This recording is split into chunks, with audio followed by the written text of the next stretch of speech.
Depuis plusieurs décennies, la dette publique à laquelle sont confrontés les pays développés n'a cessé de croître.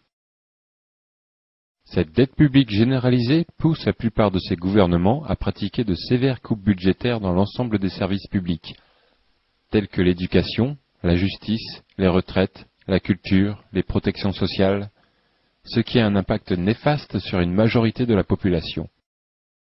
Il serait donc important de comprendre la cause d'un tel endettement. Cette vidéo vous donnera les clés pour comprendre l'origine de cette dette publique globalisée, qui, contrairement à la croyance populaire, ne se résume pas simplement à des dépenses excessives de l'État.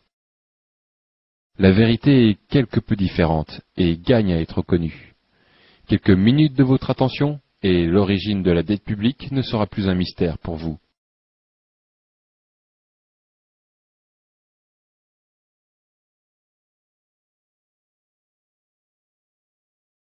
La monnaie fiduciaire, vous la connaissez bien.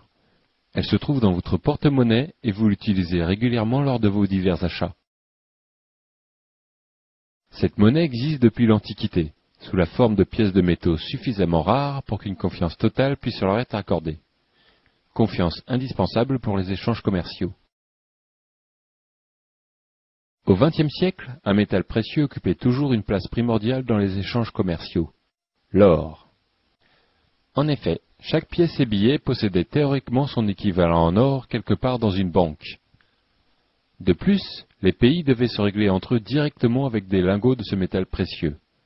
D'une certaine manière, on peut donc dire que la monnaie fiduciaire de l'époque était l'or.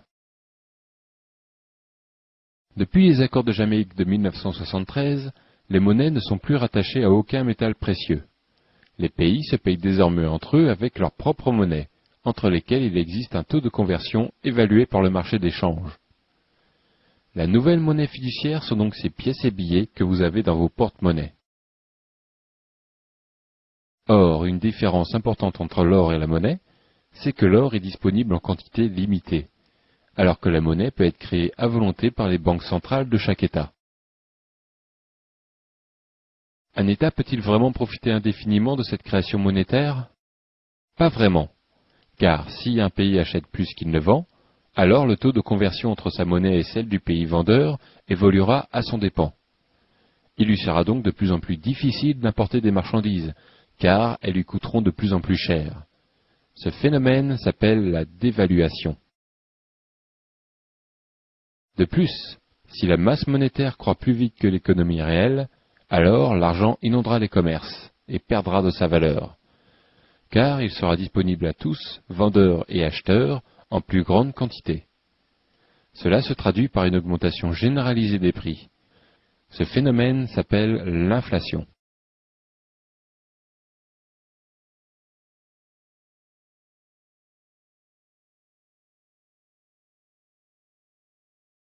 Bien moins connue, il y a aussi la monnaie scripturale. Pour bien la comprendre, faisons un petit saut dans l'histoire. Au XVIIe siècle, les orfèvres étaient chargés de garder les possessions des riches familles et commerçants dans leurs coffres. Disposant d'une énorme quantité de ressources inexploitées, les orfèvres prêtaient une partie de ces richesses dans le but de les récupérer accompagnés d'un juteux intérêt. Mais lorsqu'ils prêtaient ces richesses, ils ne les prêtaient pas matériellement, mais au moyen de lettres de change. Plus faciles à transporter, ces lettres pouvaient à tout moment être échangées par les richesses qu'elles représentaient. Or, ces échanges avaient rarement lieu, car les lettres, disposant d'une crédibilité suffisante, étaient utilisées comme une monnaie à part entière. Ainsi, malgré les prêts, il restait toujours des richesses dans le coffre des orfèvres. Donc, pourquoi ne pas prêter plus de lettres qu'il n'y a de richesses dans le coffre?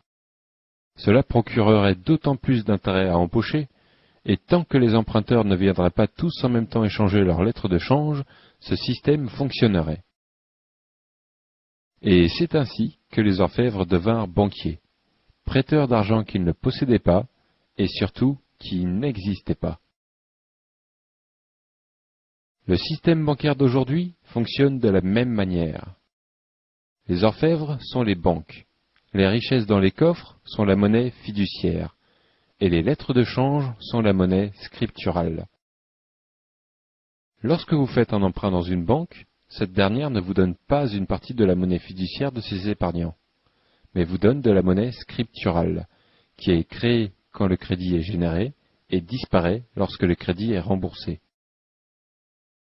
Elle peut à tout moment être échangée par de la vraie monnaie fiduciaire, mais comme pour l'orfèvre, cela se produit assez peu. Les banques peuvent donc prêter plus qu'elles ne possèdent.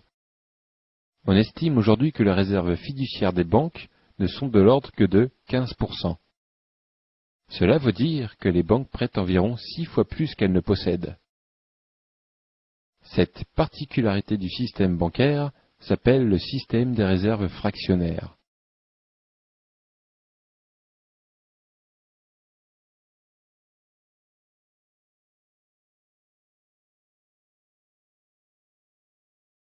Résumons.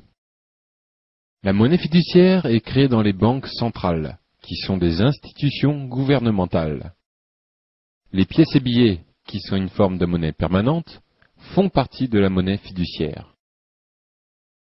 La monnaie scripturale est créée par les banques commerciales, dont la plupart sont des banques privées. Cette création ne peut avoir lieu que lorsqu'un emprunt est émis.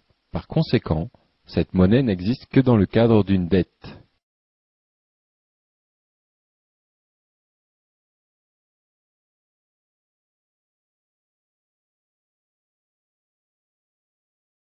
Il y a une légère correction à apporter à ce que nous venons de voir.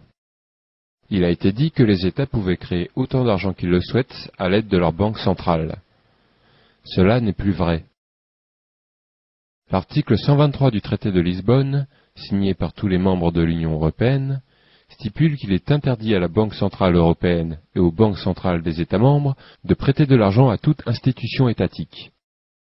Cet article existait déjà dans le traité de Maastricht, et aussi dans la loi française depuis 1973. Cet article est très important, car il force les États à se financer sur le marché financier, c'est-à-dire les banques commerciales entre autres. Et si ces banques ne disposent pas de suffisamment de fonds, pas de souci, elles sont autorisées à faire appel aux banques centrales. Quelles conséquences cela a-t-il sur la monnaie ? Toute économie en croissance a besoin d'une croissance raisonnable de sa masse monétaire. Or, le système qui vient d'être décrit font des banques commerciales les principaux intermédiaires pour la création monétaire. En effet, les ménages, les entreprises et les États ne peuvent faire appel qu'au marché financier pour se financer. Par conséquent, la monnaie des banques commerciales, c'est-à-dire la monnaie scripturale, devient le principal outil de financement de toute la nation.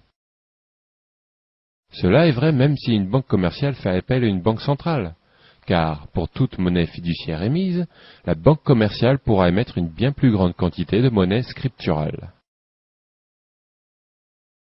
Ainsi, l'on peut comprendre que, aujourd'hui, plus de 90% de la monnaie en circulation dans l'économie n'est autre que de la monnaie scripturale. On peut donc en conclure que l'essentiel du pouvoir de création monétaire est détenu par les banques commerciales.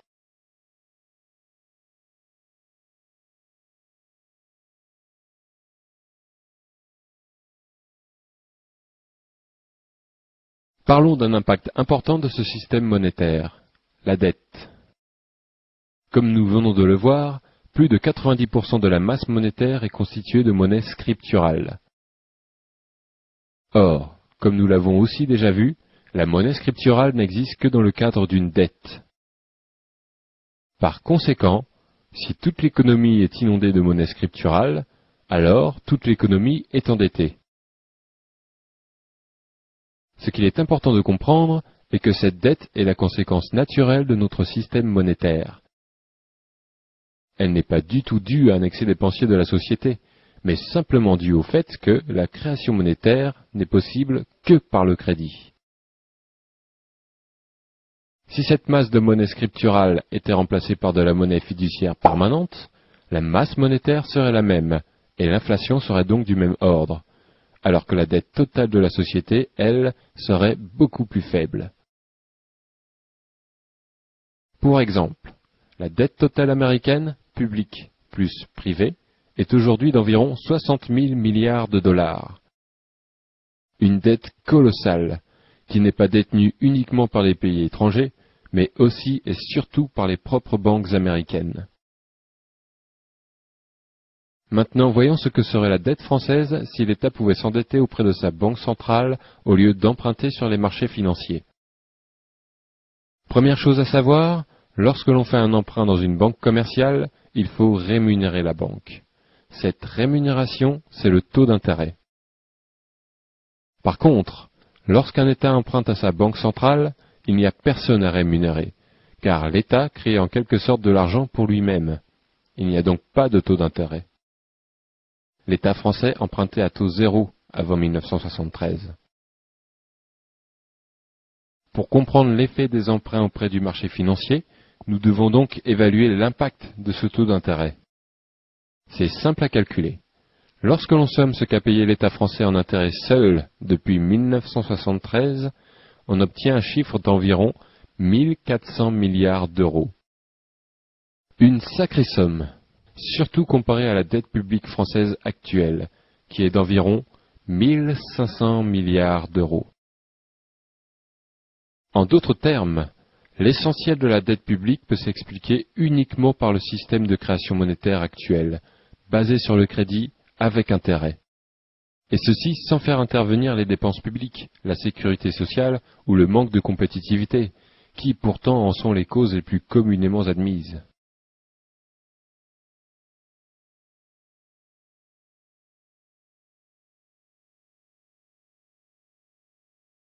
Synthétisons le contenu de cette vidéo. Il y a quelques décennies, les États pouvaient payer leur investissement par des emprunts à taux zéro auprès de leur banque centrale, ce qui constituait de la création monétaire. Ils doivent désormais emprunter aux banques commerciales, à taux non nul, ce qui en général constitue aussi de la création monétaire.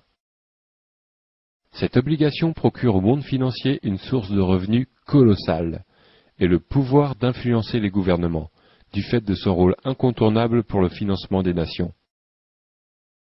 La création monétaire par le crédit avec intérêt produit un endettement croissant et inévitable de la société et du pouvoir public.